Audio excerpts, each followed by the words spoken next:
बिस्मिल्लाहिर्रहमानिर्रहीम। मैं अमीन आसफ। उम्मीद है कि आप सब खैरियत से होंगे।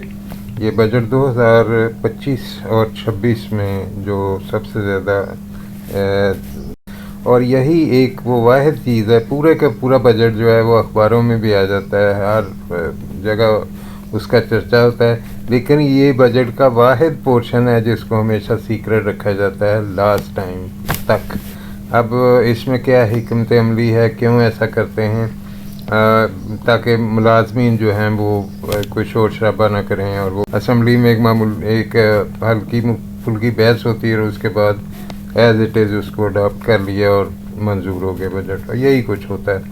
और अभी जो जितनी भी वीडियोस चल रही हैं ये नेट पे मैं देख रहा हूँ मुख्तलिफ पेंशन्स के बारे में, ये सारी स्पेकुलेशंस होती हैं, ये एक्चुअल नहीं होती। इसका कोई एक्चुअल नहीं होता। ये लास्ट डे तक जो है, लास्ट टाइम तक इसको सीक्रेट रखा जाता है।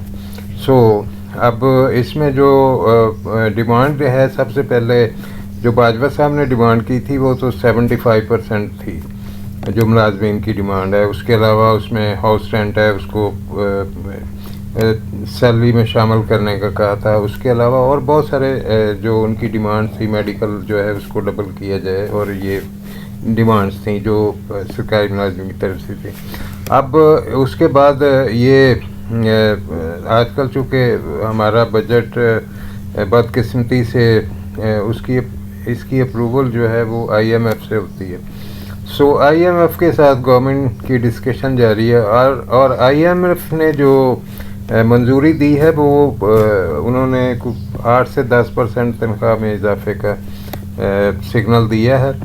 और जबकि अब आप देख सकते हैं 180% जो है सिर्फ वो पार्लियामेंटेरियंस जितने भी हैं उनकी 180% तनख्वाह बढ़ी है। उस पर IMF बिल्कुल खामोश है, उसको कोई प्रॉब्लम नहीं है। लेकिन सरकारी मुलाजमीन की तनख्वाह जो है 8 से 10% उस पर प्रॉब्लम है। तो पहला तो हमें यही प्रॉब्लम है सबसे बड़ा कि जो हमारा बजट IMF बना रहा है, क्योंकि क्या आज़ादी है।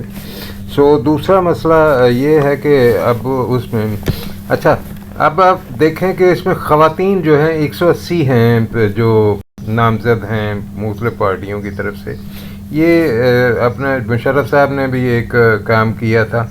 अब उनका कोई काम नहीं है, अगर बस यही है कि एडजस्टमेंट करनी है, सीटें ज़्यादा करनी हैं। तो सीटें कम हों या ज़्यादा हों, वो पार्टी की जो जितनी पार्टी के मेंबरान हैं उसी हिसाब से उनको सीटें मिलेंगी, जाहिर है।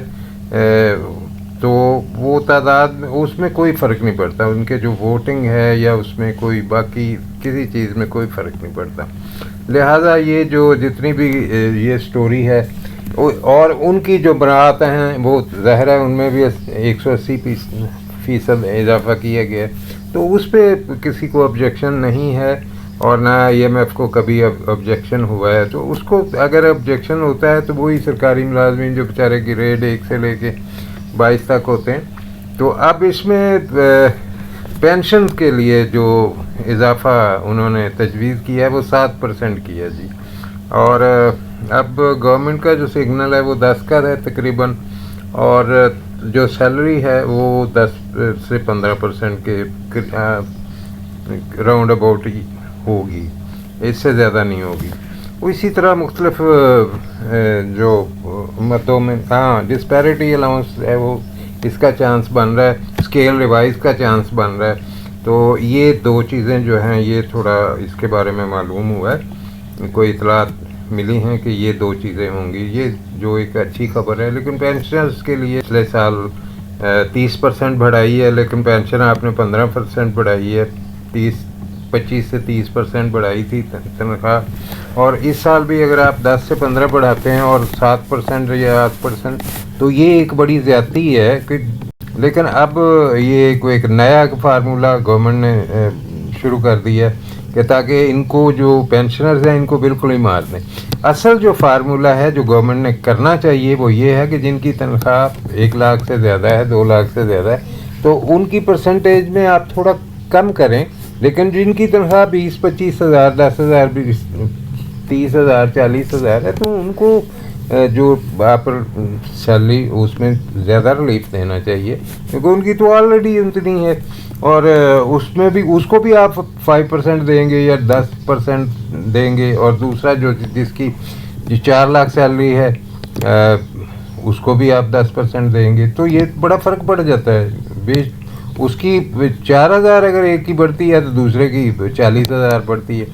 سو یہ ناانصافی جو ہے اس کو ختم ہونا چاہیے، اور یہ بجٹ کی اپڈیٹس یہی ہیں، اور کیونکہ یہ جتنی بھی یہ ساری اسپیکولیشنز ہیں، اور اس میں کوئی چیز جو فائنل نہیں ہے، فائنل اسی دن ہوگی جس دن بجٹ اناؤنس ہوگا، اور لیکن یہ جو درمیان میں ڈسکشن ہو رہی ہے ملازمین کی گورنمنٹ کے ساتھ اور گورنمنٹ کی آگے IMF کے ساتھ، تو اس کے درمیان جو کھچڑی پک رہی ہے اس کے بارے میں نے آپ کو بتا دی ہے کہ یہ سجیشنز ہیں، اور یہ ہو رہا ہے۔